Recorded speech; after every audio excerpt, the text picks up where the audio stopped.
Israel segue em guerra. Sim, eu sei que temos vários acordos de cessar fogo em vigor, mas as guerras estão longe de acabar, apesar da opinião pública. Na verdade, é exatamente o contrário. Hoje vamos analisar todas as 8 frentes até agora. O que acharia ao saber que Israel eliminou o número 2 do Hamas em Gaza e que a Arábia Saudita construiu um oleoduto secreto até Israel? Que Turquia e Catar estão tentando atrasar o acordo da segunda fase e uma escalada da guerra com o Hezbollah no Líbano é iminente. Que os Estados Unidos acabaram de confiscar um carregamento de armas da China para o Irã e que um acordo está em andamento com a Síria. E você quer saber mais? Este episódio é para você. Este é o programa Iracá na JNS Televisão. Vamos direto ao assunto. Já se passaram 2 anos desde o início da guerra com Gaza e agora entramos na terceira fase do cessar-fogo. Pode parecer que meio que acabou. Para entender nossa situação, é preciso saber que o conflito começou bem antes de 7 de outubro de 2023. Alguns dizem que tem cerca de 50 anos, especialmente quem lê os manifestos da Irmandade Muçulmana ou assiste ao programa. E alguns diriam que começou em 1947, quando conseguimos o Estado. Outros diriam até que tem milhares de anos. Porque a raiz de todos esses conflitos aparentemente militares, na verdade, é uma guerra religiosa. Se você observar, estamos lutando em 8 frentes: Gaza, Líbano, Judeia e Samaria, Síria, Irã, Iraque, Iêmen e Irmandade Muçulmana com inteligência artificial, Catar, e possivelmente mais 2, devido ao aumento das tensões com Turquia e Egito. Não é preciso ser um gênio para notar que todos pertencem a uma religião que historicamente não gosta muito de nós, judeus. Por que trago isso? Porque na nossa história estamos acostumados com guerras tendo data de término e dia de libertação, uma linha vermelha clara que marca o movimento final rumo à vitória. Isso costuma ocorrer em guerras convencionais. Após um acordo, a guerra acaba e começa a recuperação. Infelizmente, com guerras religiosas, é um pouco diferente para a religião. A ideia de uma linha do tempo não é realmente relevante. A paciência é infinita para atingir o objetivo determinado por Deus. A luta nunca realmente acaba quando se combate jihadistas e milícias que têm um objetivo religioso muito claro de destruir o Estado judeu. A verdade é que estamos sempre em algum estado de guerra perpétua. Um dos maiores erros em 6 de outubro foi acreditar que vivíamos em tempos de paz. Sim, havia foguetes lançados de Gaza e do Hezbollah, ataques terroristas no país, informações de que o Irã ampliava seu arsenal nuclear e provas da expansão islâmica na Europa. Mas nós tínhamos nos acostumado com isso e, por isso, estávamos em paz. A ideia de que a guerra termina é uma premissa falsa. É isso, a pergunta errada a se fazer. E é aqui que, para mim, Trump está sinceramente cometendo um grande erro em sua doutrina. Você viu a nova estratégia de segurança nacional divulgada em novembro? Ele afirma que a paz no Oriente Médio já foi basicamente alcançada. Ele encerrou a guerra entre Gaza e Israel e a escalada entre Israel e Irã. O documento é longo e não entrarei em todos os detalhes. E definitivamente não dá para ignorar o fato de que Trump tem sido um amigo incrível de Israel e ele fez coisas extraordinárias em um período muito curto. Mas ainda assim é falho. Ele pensa que ao fazer um plano mestre e obter a assinatura dos países já alcançou a paz. Infelizmente para nós, a guerra nunca acaba de verdade, não porque queremos, mas porque eles continuam nos perseguindo. O que me leva à situação atual em Gaza.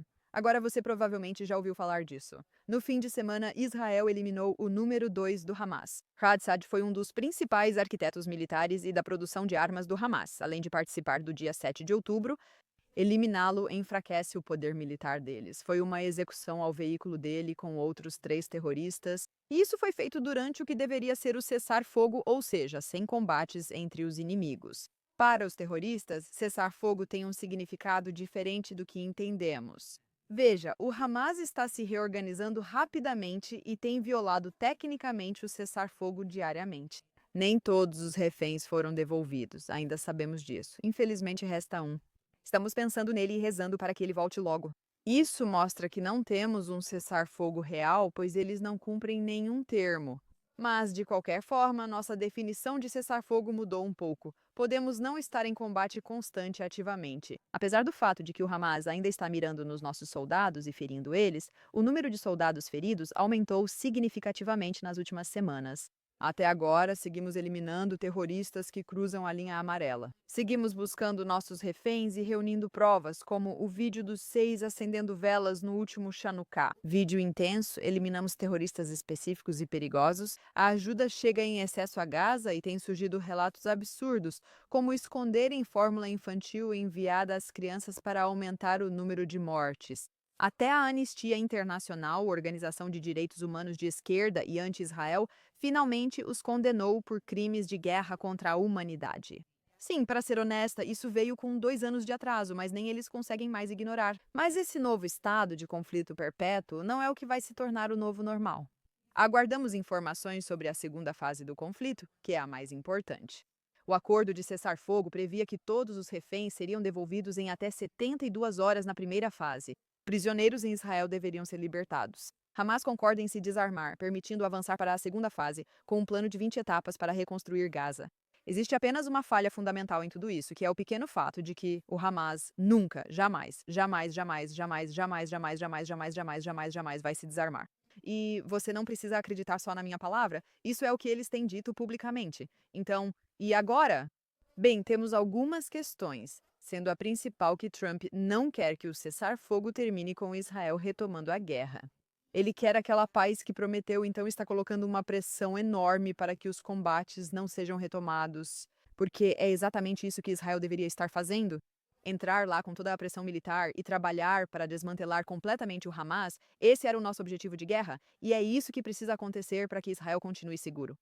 E isso nos leva ao próximo ponto, que é que o Hamas não é realmente o único problema em Gaza. Na verdade, é que basicamente toda a sociedade. Sim, pode haver exceções, mas quase todos foram radicalizados. Uma de nossas estratégias militares é armar milícias internas contra o Hamas, mas elas podem se voltar contra nós. Eles não são amigos de Israel, então toda essa ideia de acabar com o Hamas não funciona direito. Isso é algo que o Catar e a Turquia estão tentando aproveitar ao máximo. Catar, Turquia.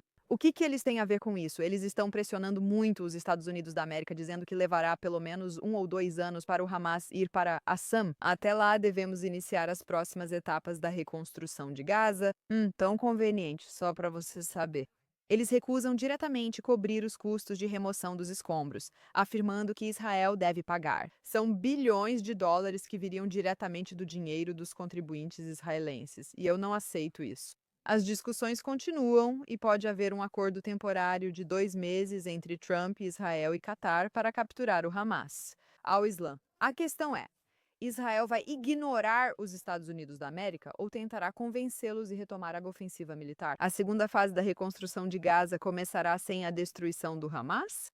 De qualquer forma, não parece que Israel esteja planejando sair dessa nova zona amarela, sabe, aquela grande zona de amortecimento de cerca de 50 de Gaza. E isso exige presença militar dos nossos soldados, presença militar, que os terroristas do Hamas têm muito interesse. Parar a situação em Gaza, ou a guerra, como temos chamado, está longe de acabar. Ela passou a viver em tensão constante. Circulam rumores sobre os próximos passos e quem participará, controlar Gaza, etc. Espera-se que Trump anuncie o plano exato nas próximas semanas. Aguardamos para ver o que ocorrer. Algo importante a considerar é isso. Perceba como tanto o Catar quanto a Turquia estão esperando adiar por cerca de 2 anos. Bem, isso coincide com ambos os Israel, as eleições e as de Trump. Eles aguardam uma liderança mais fraca, que possam manipular para prolongar o Hamas. A empresa de relações públicas mais bem-sucedida que eles já tiveram em fazer o mundo focar no lado pró-Palestina e não perceber a islamização, não é coincidência essa linha do tempo. Apesar das brigas internas, muitos dizem que isso pode levar à derrota dos republicanos nas eleições de meio de mandato, fazendo-os perder o Congresso e enfraquecendo os presidentes. Capacidade de cumprir seus objetivos no mandato. Isso também é coordenado por países como o Catar. Não é à toa que Tucker Carlson, líder desse desastre, esteve em Doha na semana passada, prometendo comprar uma casa no Qatar e se aproximando deles. Temos provas do amplo financiamento dele por eles. E tudo isso se encaixa muito bem com a oitava frente, a guerra psicológica online que estamos enfrentando. Eu sei que estou me adiantando e ainda não abordei a guerra iminente com o Hezbollah no Líbano, mas tenham paciência, tudo fará sentido. O fracasso de Israel em lidar com a manipulação online que estamos vendo é nada menos que uma vergonha. Durante um tempo, isso foi visto como algo menos urgente. E sim, o governo tem divulgado todo tipo de declaração dizendo que está combatendo isso. Na verdade, todas as guerras que enfrentamos são diretamente apoiadas pela guerra psicológica. Pense nisso como, tipo, as finanças emocionais. Uma guerra não pode ter sucesso sem dinheiro, e uma guerra não pode ter sucesso sem guerra psicológica. Se você corta o financiamento de um grupo militar, a guerra termina. Cortar a guerra psicológica tem efeito parecido. Falam que estamos perto da Terceira Guerra Mundial, mas acredito que esse diagnóstico está errado. Isso não é uma guerra mundial, é uma guerra fria e estamos no meio da segunda. Não contra a Rússia, mas contra a islamização. Com a Rússia, sabíamos que era um inimigo ideológico e tratávamos qualquer tipo de tentativa de infiltração com a máxima severidade. Aqui, porém, nós deixamos passar. A Europa foi vendida, os Estados Unidos da América estão no meio do caminho e Israel ignorou totalmente sua responsabilidade de combater isso.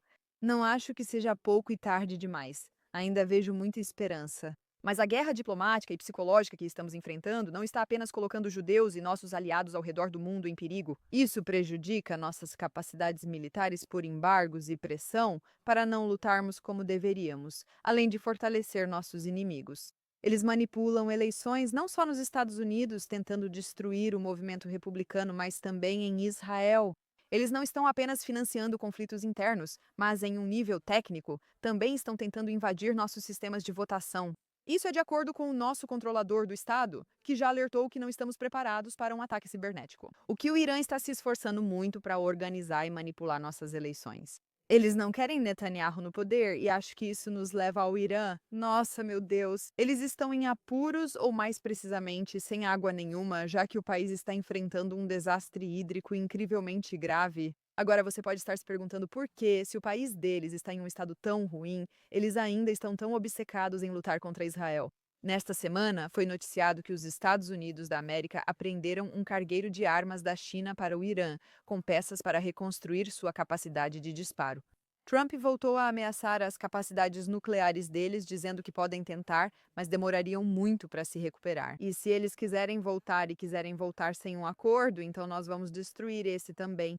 Quero dizer, acho que isso é bem autoexplicativo. Essa declaração foi motivada por imagens de satélite que mostraram o início da limpeza na nova sede deles para transformar o programa nuclear em armamento.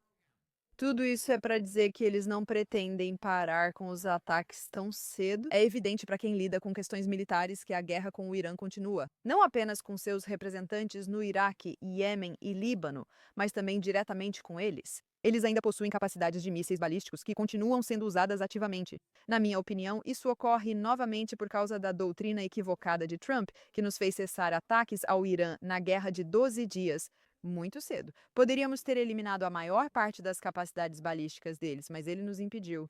Irã 20, infelizmente, isso vai acontecer, seja iniciado por nós ou por eles. Quando será? O tempo dirá, mas precisamos entender por que o Irã ainda é tão obcecado por nós. E quando eu digo Irã, obviamente, né, espero que agora já saibamos que estou me referindo à República Islâmica que está no controle do Irã, precisamos voltar à guerra religiosa que discutimos. O Islã é dividido em duas categorias principais. Existem os sunitas e os xiitas. E sem entrar nos detalhes, esses dois grupos travam lutas pela glória do Islã. Um dia, dos 1,6 bilhão de muçulmanos no mundo, 85% são sunitas, com a Arábia Saudita, Turquia e Egito pertencendo principalmente a esse grupo. O Irã, no entanto, é xiita. Os conflitos internos entre esses grupos são grandes, e boa parte da identidade iraniana está em seu confronto com Israel. Simplifiquei demais, mas em uma religião onde respeito é fundamental, o Irã não pretende abrir mão tão fácil de sua carta vencedora, parte de sua identidade há muito tempo. Isso também explica por quê. A Turquia, que está crescendo silenciosamente para se tornar uma inimiga muito séria de Israel, está entrando agora para substituir o Irã e tentar se envolver na reconstrução de Gaza. Já comentamos isso antes, então não vou me aprofundar. Mas a Turquia disputa seriamente a liderança do Islã. Isso é particularmente preocupante devido ao fato de que eles fazem parte da OTAN, que é uma aliança composta principalmente por países europeus que têm um acordo. Se algum desses países entrar em guerra, será apoiado. Um conflito entre Israel e Turquia é muito complexo. Se chegarmos a esse ponto, mas nem é uma de nossas 8 frentes. Que divertido. Então, sim, embora tecnicamente não estejamos atualmente em um conflito direto, as tensões entre Israel e o Irã estão muito presentes. Onde mais há tensões? Com nossos representantes, claro. Já faz tempo desde o último míssil do Iêmen, não é ótimo? Sinceramente, eu não pensava muito nisso até escrever este episódio. Graças a Deus que permaneça assim. Mas os Houthis também estão, do jeito deles, se preparando para um conflito conosco, só esperando o Irã voltar ao jogo. Isso se assemelha ao que vemos na Judéia e Samaria, outra de nossas frentes. Grupos terroristas surgem em vários lugares, tentando reconstruir o que foi destruído em Gaza. Não é à toa que Israel tem encontrado foguetes prontos para serem lançados em Tulkarem e outras áreas palestinas. Ou seja, mini-centros terroristas apoiados pelos nossos inimigos para desestabilizar o país internamente. Esse é, para mim, o cenário de guerra mais assustador e pouco discutido. O coração do nosso país está cheio de pessoas que nos odeiam, e é exatamente por isso que estamos constantemente em guerra com elas, seja esse o nome ou não. Novamente, não iniciamos essa guerra. Eles continuam instigando ao tentar eliminar israelenses sempre que podem. Só nesta semana já houve vários casos deles lançando foguetes ou tentando esfaquear pessoas. Isso virou meio que uma norma, mas não é normal. Em qualquer outro país, isso seria considerado uma guerra em grande escala. Israel enfrenta questões maiores, muitas financiadas pelo Irã e Catar. Hamas e Jenin não são o foco principal em que eles estão investindo. O principal representante deles é o Hezbollah, que não está exatamente esperando para agir. Relatórios recentes, assim como muitos soldados em Israel, estão sendo avisados de que serão enviados ao Líbano em breve, indicando que o cessar-fogo com eles deve colapsar. Líbano e Hezbollah não são o mesmo. Líbano é o país, Hezbollah é um grupo terrorista que eles querem eliminar. Eles não sabem bem como fazer isso. Vamos simplificar novamente, esperando dar uma visão mais ampla. Quando a trégua foi firmada há cerca de um ano, um dos principais termos era o desarmamento do Hezbollah pelo Líbano, grupo terrorista apoiado pelo Irã, presente na fronteira com Israel e em todo o Líbano, principalmente em Beirute. Lembre-se, isso foi algo que a Organização das Nações Unidas exigiu há muitos e muitos anos, e o Hezbollah ignorou descaradamente. Esse total desrespeito pelo desarmamento é o motivo pelo qual você pode ter ouvido que Israel realizou ataques por toda Beirute. Não, isso não quer dizer que vamos atrás da capital do Líbano, mas é isso. Eles localizaram um terrorista do Hezbollah entre civis e, após alertar para que saíssem, tentaram eliminá-lo com um ataque preciso. O governo do Líbano é fraco e teme enfrentar o Hezbollah por questões políticas e internas. Israel, ciente disso, manteve-se em 5 áreas do sul do Líbano, mantendo soldados e atacando ocasionalmente células do Hezbollah. Durante o acordo de cessar-fogo, novamente de forma semelhante ao Hamas, Israel tinha exigências de que, para o acordo acontecer, os terroristas precisariam se desarmar. Como não fizeram isso, Israel manteve tropas lá e realizou operações para garantir que não se reagrupassem nem voltassem a ser a ameaça de 2 anos atrás. Esses acordos de cessar-fogo são um pacto mútuo para reduzir os combates. Mas o fogo ainda está muito aceso. Durante o último ano, o Hezbollah tem se rearmado e se reagrupado, e Israel, sinceramente, já está de saco cheio. Nossos civis retornaram ao norte e estão reconstruindo enquanto Israel quer eliminar a ameaça do Hezbollah. Curiosamente, neste fim de semana, o Líbano pediu a Israel que suspendesse a evacuação de uma vila no sul para lidar com o Hezbollah por conta própria. Israel concordou com isso e está monitorando a situação, o que só mostra aonde chegamos. Mas essa é realmente uma das primeiras vezes que isso acontece, por isso Israel não está particularmente esperançoso de que o Líbano realmente vá fazer o trabalho. Um acordo está próximo com o envolvimento dos Estados Unidos da América e da Organização das Nações Unidas, é uma piada, e a França ainda mais, pois ampliam as conversas para tentar conter a escalada. Como o Hezbollah provavelmente não vai se desarmar, outra guerra é iminente. Lembre-se, nos bastidores, o Líbano quer que Israel elimine o Hezbollah, mas em público protesta contra. Os Estados Unidos devem apoiar, mas vão querer algo curto e rápido. O tempo dirá.